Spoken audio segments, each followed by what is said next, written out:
Yan. Sinisi ni Job ang mga kaibigan. Ang sagot ni Job, ang suliranin ko at paghihirap, kung titimbangin lahat, magiging mabigat pa kaysa sa buhangin sa dagat. Kaya mabibigat kong salita'y huwag ninyong ikagulat. Ako'y pinana ng Diyos na makapangyarihan, lason ng palasoy kumalat sa aking katawan. Galit ng Diyos sa akin ay inihanay. Walang angal ang asno kung sa damo ay sagana, at ang baka ay tahimik kung may dayami nginunguya. Ang pagkaing walang asin may sarap bang idudulot?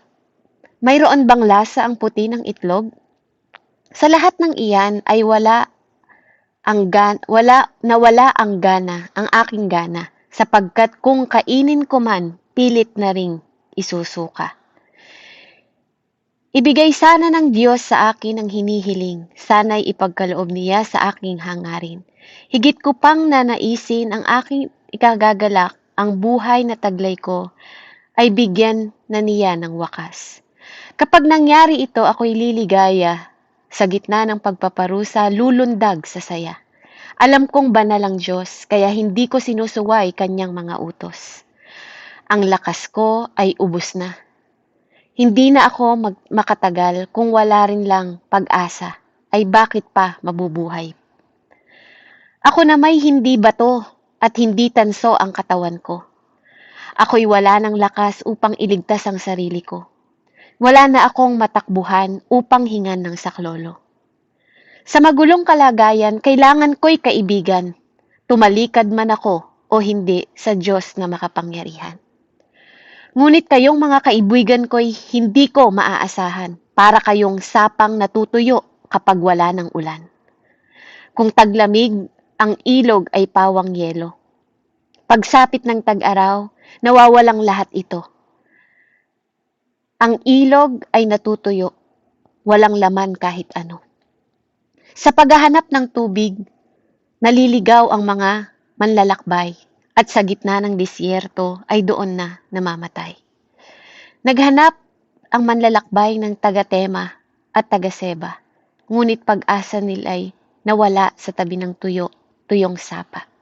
Para kayong mga batis na ang tubig ay natuyo, kaya kayo ay nabigla nang makita niyong ang aking anyo. Sa inyo ba kahit minsan ako ay nagpatulong? Kailan ba ako humingi sa inyo ng pangsuhol? Ako ba kahit minsay nagpasaklolo sa inyo? Hinilin ko ba sa kaaway ay tubusin ninyo ako? Pagkakamali ko'y sabihin at ako'y turuan. Ako'y tatahimik upang kayo'y pakinggan.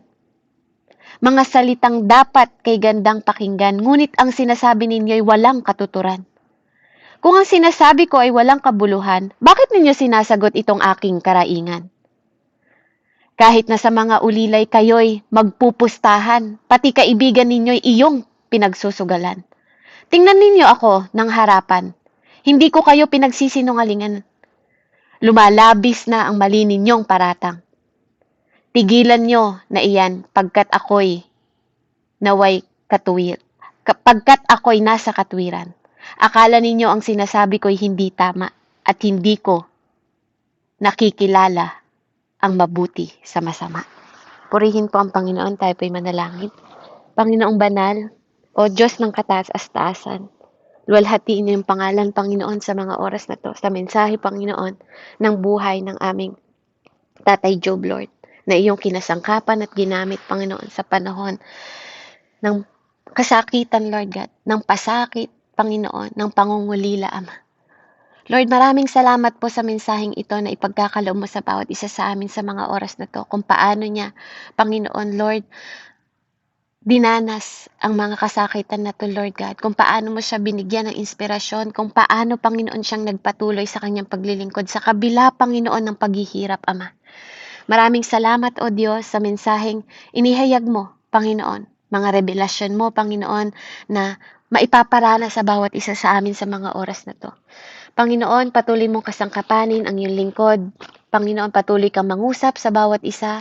Patuloy mong parangalan ang iyong anak na si Jesucristo. Itago mo lang ako sa iyong liwanag, Panginoon. Langisan mo ang aking mga bibig. Ikaw po ang magpahayag, Panginoon, sa mga oras na to, Panginoon. At kapulutan po namin ang aral na siyang hahakbangan namin, Panginoon. Hallelujah, sa mga pagsubok namin at sa journey namin sa mundong ito, Panginoon, nakasama ka, O God. Kung paano mo sinamahan, dinamayan, Panginoon, si Job, Lord, maranasan din namin, Panginoon, sa pangalan na aming Diyos na buhay. Ama, sa mga sandaling ito, hayaan mong iwanan namin, Panginoon, Lord, ang aming mga problema, ang aming mga iniisip, Panginoon, at ramdamin namin, Panginoon, samahan mo kami sa oras na to, Lord God, na maihayag, Panginoon, ang iyong mga banal na salita. Pagpalain mo ang iyong salita at pagpalain mo ang iyong mga anak, Panginoon, na mabuksan ang aming puso at isip, Panginoon, sa mensaheng ito, Ama, na iyong ipapahayag sa oras na to. Purihin ang iyong pangalan sa kataas-taasan, Panginoon, ang aming banal na Diyos, ang Diyos, Panginoon, na tumubos sa bawat isa sa amin. Ang Diyos na magpapala sa bawat isa sa amin, Panginoon. Ang Diyos na tutulong, ang Diyos na magbibigay ng pag-asa sa bawat isa sa amin. Sa pangalan ni Jesus, ito po ang aking samot dalangin. In the name of the Father, the Son, and the Holy Spirit. Amen. Ayan. So, dito po sa mensahe natin ngayon, malinaw po ba ako, Ate Billie Jean?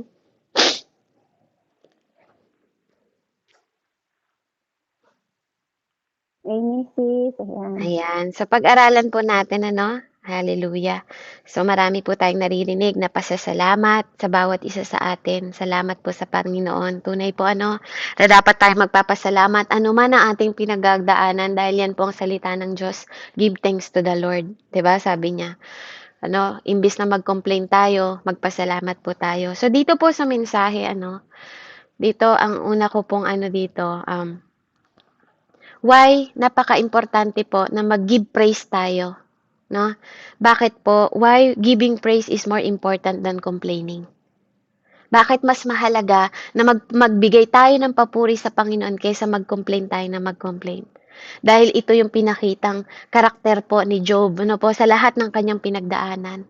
No, nanahimik siya, no, maraming mga bagay, no po, na hindi siya nagsasalita kasi kung magsasalita lang din naman siya ng pointless, bakit pa ba? 'Di ba? Ayaw niyang magkasala sa Panginoon. But this time, no po, itong oras na to, no, makikita po natin kung paano, no, sa mga sumusunod-sunod na mensahe po na nagdaan, nakita natin kung paano nagsasalita si Tatay Job. At pupulutan po natin ng aral, ano, na dito nga sa what does your arguing prove? No? Ano ba ang kapakinabangan kung nakikipag-argue ka sa mga tao? 'Di ba? Tuturuan tayo ng Panginoon dito. Tuturuan tayo ng Panginoon kung paano tayo maging matalino, no? Na hindi natin kailangang makipag-argue sa mga tao para lang ma-prove kung anong meron tayo. Na po? Hindi mahalaga kung ano yung opinion ng ibang tao, hindi mahalaga yung sasabihin nila, hindi mahalaga kung ang pakikipagtalo sa ibang tao. Ito yung pupulutin natin sa aral na to ngayong oras na to. Na po? Dahil dito, sa panahon na to, no, si Job po nakaranas ng spirit of heaviness. Na naranasan din ng iba't ibang mga maglilingkod. And I believe, ikaw at ako, nararanasan mo rin ang spirit of heaviness. Yes. Yes. Opo. Totoo. Spirit of heaviness ang sabi ko. Bakit po? Those who live in Christ, 'di ba? Kailangan lumalakad tayo sa espiritu. So lahat ng nararanasan natin, it's about spirit, kapatid. Kaya nga sabi ng Panginoon sa atin, lumakad ka sa espiritu kung gusto mo ng buhay. Amen po ba? Lumakad ka sa laman kung gusto mong mamatay. Kaya tinatawag po natin tong spirit of heaviness. Ito yung naranasan ni Job. No po? At hindi lang si Job. Naranasan din to ni Elijah. Naranasan din to ni Moises. And most of all, naranasan din to ni Jesus Christ. The spirit of heaviness. Amen? So this time, no po, ipapaunawa sa atin ng Panginoon na kapag nakakaranas tayo ng spirit of heaviness, ano ba yung gusto ng spirit of heaviness natin? Alam niyo po ba, ang spirit of heaviness, dumadating to sa buhay ng tao, no, para i-take niya yung opportunity o sitwasyon na magkokos sa'yo para wala kang makitang mabuti sa buhay mo. No? Magkokos to see nothing good in your life. Sino po yung nakakaranas ng ganun ngayon, di ba? Yung wala ka nakikitang mabuti, puro na lang problema, 'di ba? Pero hindi mo makitang mabuti yung mga hindi mo makitang positibo yung mga bagay na dumarating sa iyo. Kasi bakit? Itong spirit of heaviness na po, may ability siyang i-center mo yung focus mo sa bagay na hindi mo i-praise si God. Hindi ka magpupuri sa Diyos. Yun yung kakayahan ng spirit of heaviness. Idina-down ka niya sa pakiramdam na down na down na down ka na even lahat ng tao sa paligid mo, walang tutulong. Walang lalapit sa'yo. Kasi ang feeling nila pinaparusahan ka ng Panginoon. Na po? Kaya, tandaan niyo po, dito sa ability na to, itong ability ng Spirit of Heaviness na to, dapat may ability ka rin to praise God. Kasi walang makakapag-change ng atmosphere mo, no? Ng paligid mo, ng surrounding mo, ng situation mo kapag hindi mo natutunan i-praise ang Panginoon. Kaya tama yun eh. Tama yung ginawa ni Jane kanina eh. No, pareho po kami na Ate Billie Jean kanina. Tawagin mo si Jane, sasabihin ko sana. Pero nag-isa yung namin, tinawag niya si Jane. Kasi I know dumadaan siya ng pagsubok. No? Ako po lagi talaga ako nagpapaalala, tuwing dumadaan kayo ng pagsubok, choose to praise. Choose to thank God. Kasi yun yung salita ng Panginoon. Piliin natin magpasalamat sa Diyos. Piliin natin na papurihan siya. Amen? Kaya dito po sa kwento na to, sa Job po, makikita natin, hallelujah, simulan po natin yung mensahe. Sa verse 1 hanggang 7, ano po? Makikita nyo dito on how Job explained his rash word, no? Yung word niya na isinagot sa mga taong ito. Ano po? Ang suliranin ko at paghihirap kung titimbangin lahat. Ano po?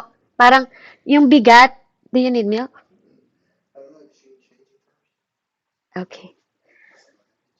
Yeah, so, dito makikita nyo po, yung suffering niya, sorry po, yung explanation niya dito sa mga rush word na binigay sa kanya ng kanyang mga kapatid, ng kanyang mga kaibigan, na po na tinatawag na kaibigan.